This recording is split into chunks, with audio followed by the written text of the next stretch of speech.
Hello everyone, I am Deepika Gahdoli from Pushpa Priyanka Saraswati Vidya Mandir inter college नानकबत्ता।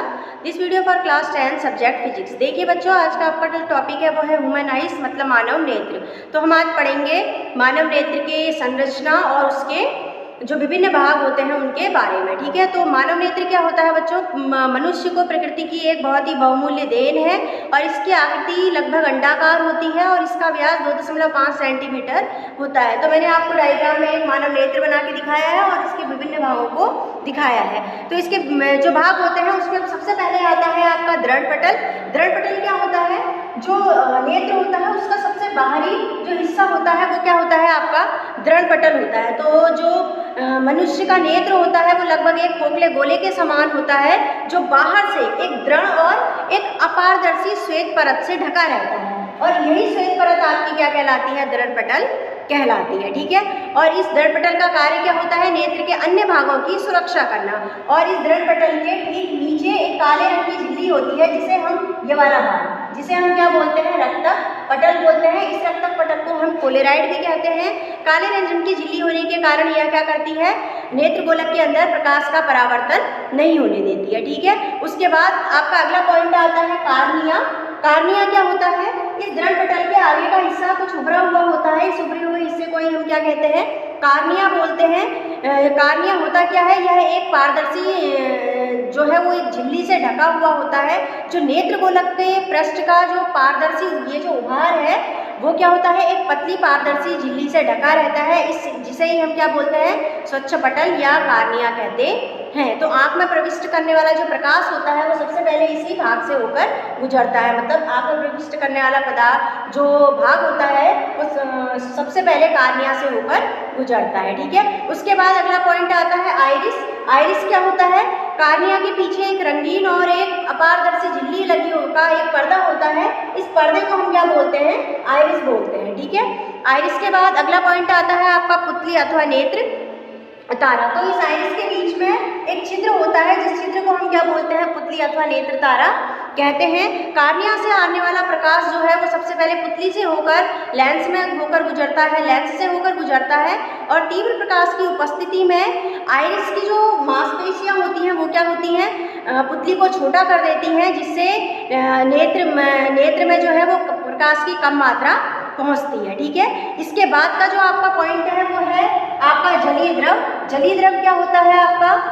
जलीय द्रव होता है कि जो ये है लेंस और कार्निया के बीच में एक द्रव भरा रहता है, गाढ़ा द्रव भरा रहता है, गाढ़ा पारदर्शी द्रव। इस द्रव को क्या बोला जाता है? जलीय द्रव बोला जाता है। जलीय द्रव के बाद अगला पॉइंट है आपका काचा। तो बच्चों हमने अगला पॉइंट बोला काचाभ द्रव। काचाभ द्रव क्या होता है? ये जो लेंस है लेंस के पीछे और दृढ़ पटल तक का स्थान एक गाढ़े पारदर्शी और उच्च अपवर्तनांक वाले द्रव से भरा रहता है। इस द्रव को हम क्या बोलते हैं? काचाभ द्रव बोलते हैं। और जो हमने पहले पढ़ा कि जलीय द्रव, इस जलीय द्रव का अपवर्तनांक लगभग कितना होता है? 1.336 होता है। ठीक है, इसका अपवर्तनांक जलीय द्रव का अपवर्तनांक। इसके बाद आपका अगला पॉइंट आता है रेटिना कि रेटिना किसे कहते हैं। तो इस रक्तक पटल के नीचे, रक्तक पटल के जो ये काले रंग की झिल्ली थी, इस रक्तक पटल के नीचे और जो हमारी नेत्र के जो सबसे भीतरी भाग होता है वो सबसे अंदर का भाग, उसमें क्या होती है? एक पारदर्शी झिल्ली होती है। इस पारदर्शी झिल्ली को ही हम क्या बोलते हैं? रेटिना या दृष्टि पटल कहते हैं। ठीक है, उसके बाद क्या इस रेटिना पर ही जो वस्तु का जो प्रतिबिंब है वो हमें क्या होता है? प्राप्त होता है। लेकिन वस्तु का वास्तविक प्रतिबिंब हमें नहीं प्राप्त होता है। रेटिना पर जो प्रतिबिंब प्राप्त होता है वो वास्तव में कैसा प्राप्त होता है? उल्टा प्राप्त होता है। ठीक है, उसके बाद का अगला पॉइंट है आपका अंधबिंदु। अंधबिंदु क्या होता है? जिस स्थान से प्रकाश सिराएं, ये जो प्रकाश सिराएं हैं ये क्या करती है? रेटिना को छेद कर मस्तिष्क तक पहुंचती हैं। उस स्थान में जो प्रकाश की सुग्राहिता होती है वो लगभग क्या होती है? शून्य होती है। इस बिंदु को ही हम क्या बोलते हैं? अंधबिंदु बोलते हैं। उसके बाद है आपका पीत बिंदु।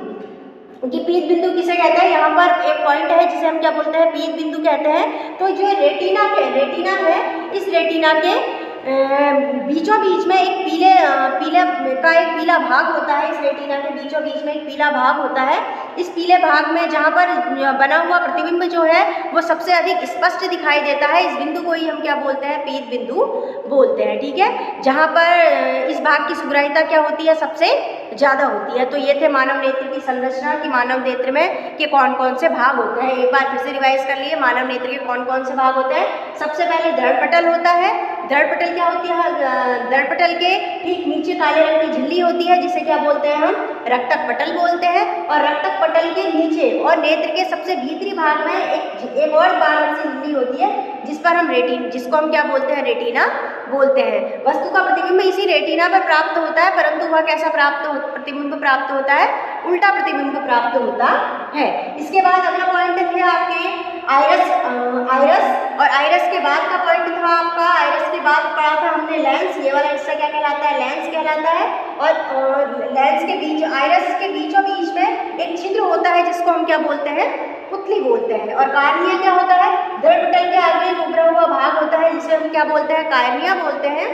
कार्निया से होकर ही सबसे पहले प्रकाश आंखों पर गुजरता है। ठीक है, यानी कि सबसे पहले प्रकाश कहाँ पर पड़ता है, आंख के किस भाग पर पड़ता है, कार्निया पर पड़ता है। ठीक, उसके बाद हमने पढ़ा था जलीय द्रव। तो इस कार्निया और जो लेंस है उसके बीच में एक गाढ़ा द्रव भरा होता है जिसे हम क्या बोलते हैं, जलीय द्रव बोलते हैं, जिसका अपवर्तनांक 1.336 होता है। इसके बाद लेंस के पीछे और दृढ़पटल तक एक गाढ़ा पारदर्शी पदार्थ भरा होता है जिसका अपवर्तनांक काफी उच्च होता है। उस द्रव को हम क्या बोलते हैं, काचाप द्रव बोलते हैं। ठीक है, उसके बाद आपका था अंधबिंदु। किसे कहते हैं, अंधबिंदु क्या था, जिस स्थान से प्रकाश सिराएं रेटिना को छेद कर मस्तिष्क तक पहुंचती हैं, उस स्थान में प्रकाश की सुग्राहिता क्या होती है, लगभग शून्य होती है। इस बिंदु को क्या बोला जाता है, अंधबिंदु बोलते हैं। उसके बाद लास्ट बचा आपका पीत बिंदु। की पीत बिंदु किसे कहते हैं, तो रेटिना के बीचों बीच में एक पीला भाग होता है जहाँ पर बना हुआ प्रतिबिंब क्या होता है, सबसे अधिक स्पष्ट दिखाई देता है। इस बिंदु को ही हम क्या बोलते हैं, पीत बिंदु बोलते हैं। ठीक है, आई होप आपको मानव नेत्र अच्छे से समझ में आया होगा। मानव नेत्र के कार्य क्या है जो है वो हम नेक्स्ट वीडियो में समझेंगे। थैंक्स।